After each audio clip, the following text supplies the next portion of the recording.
Iya. Koila. Jadi tanah orang tuanya ini ada seluas 3 hektar. Ini katanya ada pemberian dulu kejaksaan karena dia adalah kejaksaan.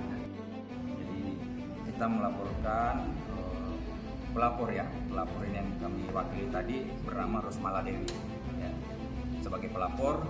Kemudian terlapornya itu adalah Moang SE ya.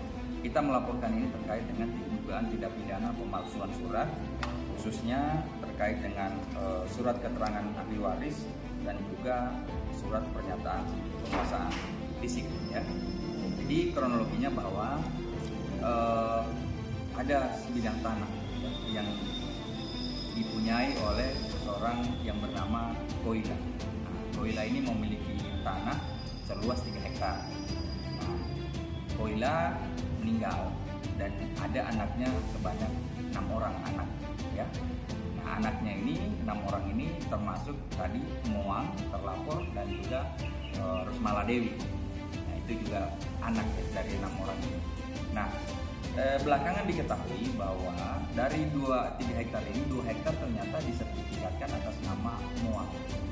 Nah, setelah kita cek dan dapatkan sertifikatnya, ternyata alasannya untuk penerbitan sertifikat itu berdasarkan surat keterangan ahli waris yang dikeluarkan tahun 2021 dan juga surat pernyataan penguasaan fisik yang dikeluarkan tahun 2022. Nah, sehingga berdasarkan ini kemudian kita mengetahui atau mendapatkan bahwa surat keterangan ahli waris ini palsu ya, atau memuat keterangan palsu. Kenapa memuat keterangan palsu? Karena di dalam surat keterangan ahli waris cuma memuat bahwa Koila ini cuma mempunyai 3 anak sebagai ahli waris, padahal faktanya sesungguhnya dia mempunyai 6 anak. Nah, kemudian dari surat keterangan waris ini kemudian saudara Moang ini kemudian membuat lagi surat pernyataan penguasaan fisik bahwa seakan-akan yang mempunyai tanah ini atau menguasai ini adalah cuma Moang. Padahal ini adalah harta warisan dari orang tuanya yang tentunya harus dibagi bersama dengan semua saudaranya.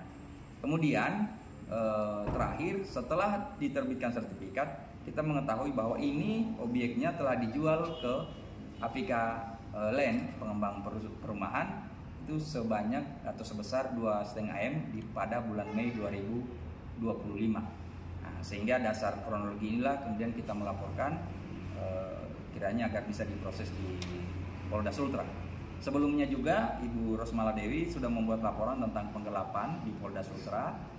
Ya, penggelapan karena sejumlah uang ini hasil penjualan juga tidak diterima oleh Ibu Rosmala sebagai bagian dari ahli waris, dan ini sudah sementara juga berproses di Polda Sultra. Bang, sebelumnya nih memutuskan untuk melapor apakah